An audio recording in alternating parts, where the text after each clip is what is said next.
Welcome to the Plato Paradigm, a paradigm shift in reading Plato's dialogues. Episode 30, Hippias Minor, Where's the Paradigm Shift?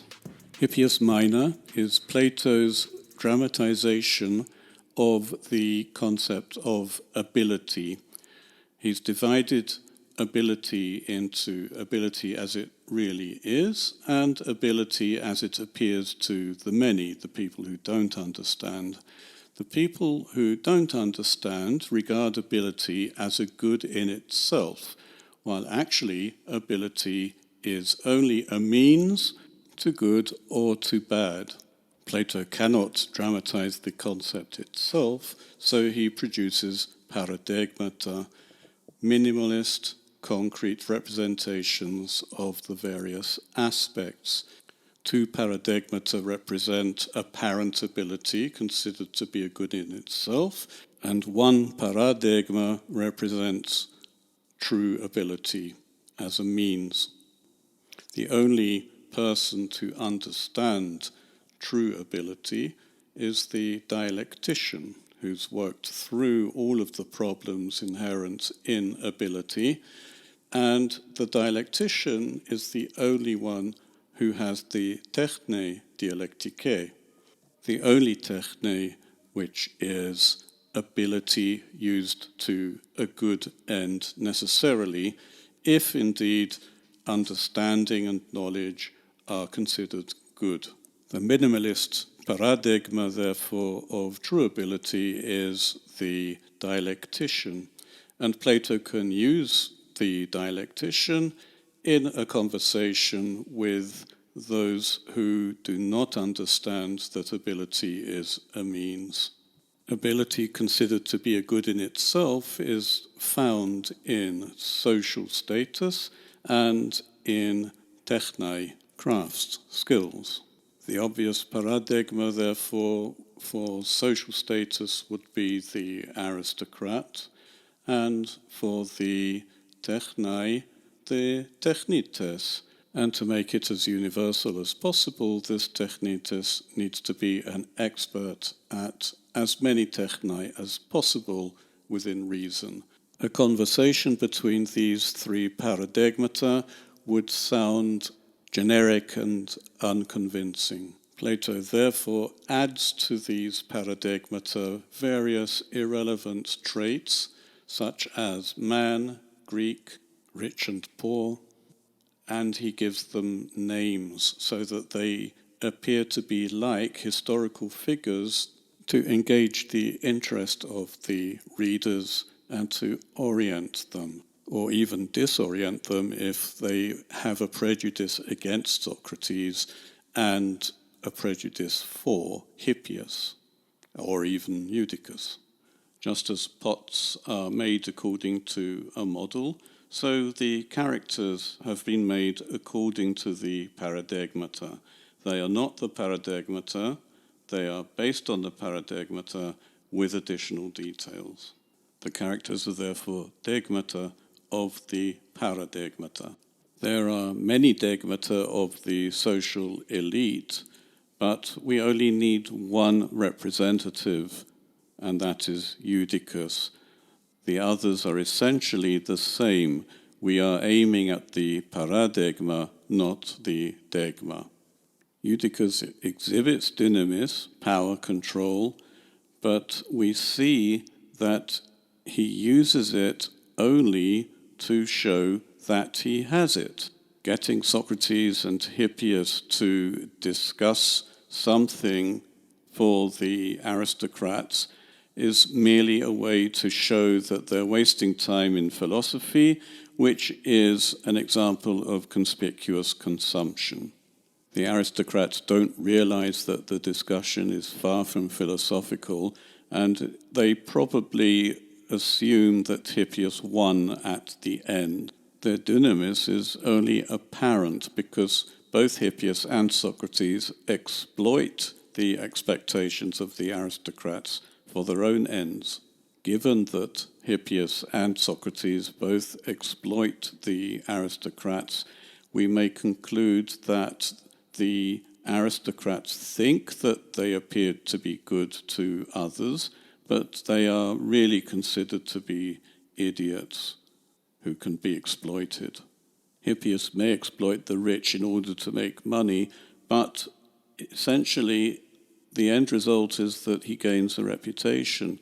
He appears to be good by making all this money. He doesn't actually use his knowledge and expertise for good ends in the various technai.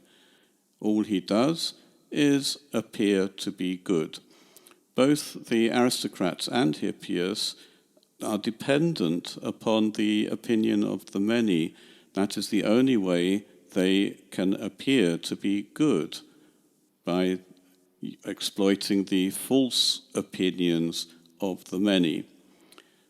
Therefore, Socrates is the only person in this dialogue who is independent, is not chained to the opinion of the many, and yet we see that he adapts himself to the opinions of others.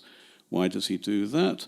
Because that is the only way a dialectician can get people to realize that many of their opinions are inconsistent, and they need to find that out for themselves. It's the only way they can progress towards understanding.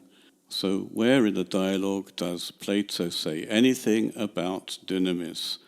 Well, we know the answer. Plato says nothing. Plato dramatizes. He never speaks through any of the speakers. They say what they say because of their motivations, because of what they represent.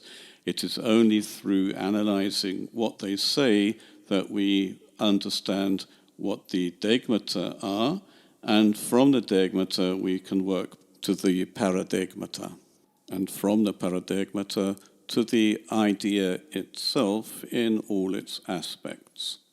The dialogue does teach us a few other things as well. For example, how not to argue, how we should argue, how not to interpret Homer, and all of these have a bearing on how we should treat the dialogue itself. In our conclusions to the dialogue, I haven't mentioned Odysseus or Achilles or even Homer, and certainly not the two so-called paradoxes which fascinate modern philosophers, which are really just the result of heuristic arguments. They are nonsensical. The paradigm shift, therefore, is in our approach to the dialogues, from seeing the dialogues as here and there something that Plato says, or something that Socrates says in the name of Plato, to finding the philosophy in the things represented by the characters themselves, which means that we are no longer looking for formulae in the dialogue itself. We have to verbalize for our own benefit things that we find inherent in the dialogue. In this dialogue, for example, we have aspects of ability, and they are ever present. They're everywhere in the dialogue. The moment you know what you're looking for, you'll find it. But to get there, it takes a lot of hard work, and we've done all the hard work. We've gone all the way through the dialogue. We've worked out that what is said is nonsense, but why? That's because of the characters. The characters are deigmata. They are detailed copies of paradeigmata. In other words, they have more details in them than there are in the paradeigmata. And the paradeigmata are merely minimalist representations of the aspects of an idea, and therefore the paradeigmata don't really have much in them, just as the idea itself is very abstract. Because the paradeigmata are so clear-cut and extreme, the deigmata themselves are very clear-cut and extreme, although they don't appear to be in the dialogue. The dialogue is all about appearance, and it takes a very long time to work out the clear-cut difference between the various deigmata. The point is that Plato has made the job of discovering what the concept is all about as easy as possible. Ironically, this is a very difficult way to understand anything, but it's actually the only way to understand anything. We have to work through the dialectical exercise to reach the conclusions. And the moment we have a clear grasp of these various aspects of dynamis, control or power, we can then apply this concept to everything in our own life. We can start looking for instances of ability, apparent ability, and so on. Ability is an abstract concept, but instances of ability are everywhere. Plato didn't make this up. This is a fact of life. What Plato does do in all of his dialogues is he divides the concepts. He teases out one concept from the mess of concepts that are everywhere all the time to make it easier for us to understand each individual concept. This is why he wrote so many dialogues. At the same time, the concepts are interrelated, and by reading and interpreting one dialogue after another and concluding eventually what each dialogue is about, we can finally see how the concepts do actually interrelate. Plato doesn't invent concepts, he simply dramatizes them in a unique way. I don't think there's any philosopher before or since who has managed to do what Plato has done. And by dramatizing the concepts, he has allowed other people less brilliant than Plato to finally understand these various concepts. Our problem is that we face all of the concepts all the time in a big, confused mess, and we suffer from the appearances of these concepts, the false appearances. We are the many until we begin to think dialectically.